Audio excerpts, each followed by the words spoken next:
Dear learners, আশা কৰো সকলোৱে ভালে আছে।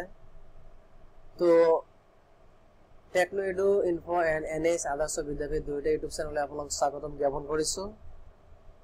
মই এজন ষ্টুডেণ্টছৰ ৰিকুৱেষ্টত আজিৰ এই ভিডিঅ'টো লৈ আপোনালোকৰ আগত হাজিৰ হৈছো। হয়তো এজনে নহয়, গোটেই কেইজনৰ কাৰণে খুব ইম্পৰ্টেণ্ট।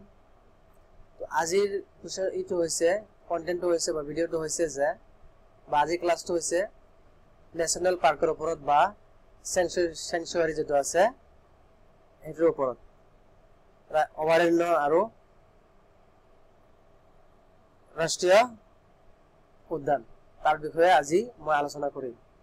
তো আজি যিকেইটা ইয়াত কোৱেশ্চন আনসাৰ দিছো খুব ইম্পৰ্টেণ্ট। আপোনালোকে ভিডিঅ'টো স্কিপ নকৰাকৈ সম্পূৰ্ণ চাই থাকিব। তাৰপৰা মই ৰিকুৱেষ্ট কৰিছো, মই ভাবো যে আজি এইটো ভিডিঅ' চালে আপোনালোকৰ বহুত কনচেপ্ট আহি যাব আৰু নেক্সট নেশ্যনেল পাৰ্কৰ ওপৰত ভিডিঅ' আপোনালোকৰ চোৱাৰ মই ভাবো খুবেই দৰকাৰ নাই। তো আজি ফাৰ্ষ্ট কুৱেশ্যন হৈছে কাজিৰঙা ৰাষ্ট্ৰীয় উদ্যানৰ মুঠ মাটিকালি কিমান? এটা সচৰাচৰ আহি থাকে। কাজিৰঙা ৰাষ্ট্ৰীয় উদ্যানৰ মুঠ মাটিকালি হৈছে 430 বৰ্গ কিলোমিটাৰ। নেক্সট কুৱেশ্যন আছে মানাহ ৰাষ্ট্ৰীয় উদ্যানৰ মাটিকালি কিমান? মানাহ ৰাষ্ট্ৰীয় উদ্যানৰ মাটিকালি হৈছে 500 বৰ্গ কিলোমিটাৰ। নেক্সট কুৱেশ্যন আছে পবিতৰা অভয়াৰণ্য কোন চনত ৰাষ্ট্ৰীয় স্বীকৃতি লাভ কৰিছিল? 1987 চনত ৰাষ্ট্ৰীয় স্বীকৃতি লাভ কৰিছিল।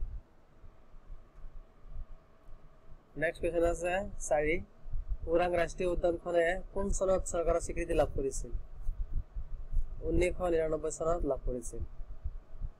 নেক্সট কুৱেশ্যন আছে অসমৰ হাবিত কেই প্ৰজাতিৰ মাছ পোৱা যায়? অসমৰ হাবিত 128 বিধ বা প্ৰজাতিৰ মাছ পোৱা যায়।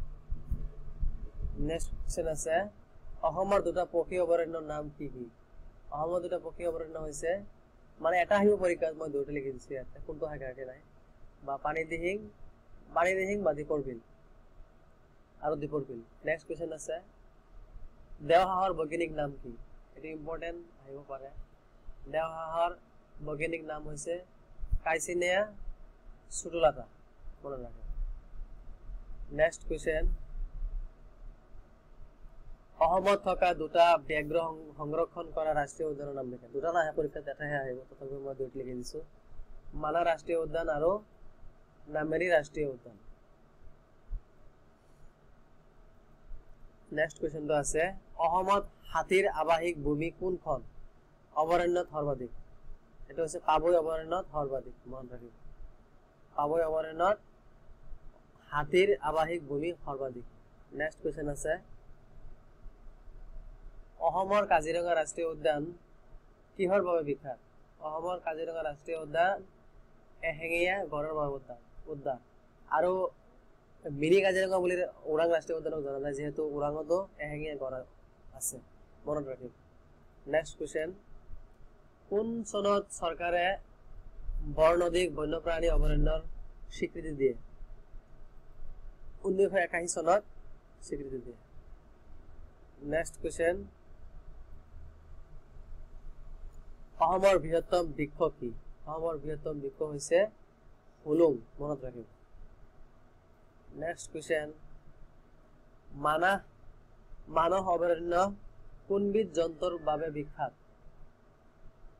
বাঘৰ বাবে বিখ্যাত, মনত ৰাখিব। নেক্সট কুৱেশ্যন সোণাই ৰূপাই অভয়াৰণ্যখন ক'ত অৱস্থিত? সোণাই ৰূপাই অভয়াৰণ্যখন শোণিতপুৰ জিলাত অৱস্থিত। নেক্সট কুৱেশ্যন অসমত মুঠ কিমান প্ৰজাতিৰ কপৌ ফুল পোৱা যায়? 182 প্ৰজাতিৰ কপৌ ফুল পোৱা যায়, মনত ৰাখিব।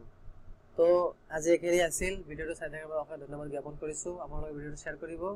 যদি কিবা আপোনালোকৰ কণ্টেণ্ট লগা থাকে তেনেহ'লে মোক কমেণ্ট কৰি জনাব, মই দিবলৈ চেষ্টা কৰিম। তো বাৰু আজিৰ কাৰণে বিদায় মাগিছো, অশেষ ধন্যবাদ জ্ঞাপন কৰিছো আপোনালোকক।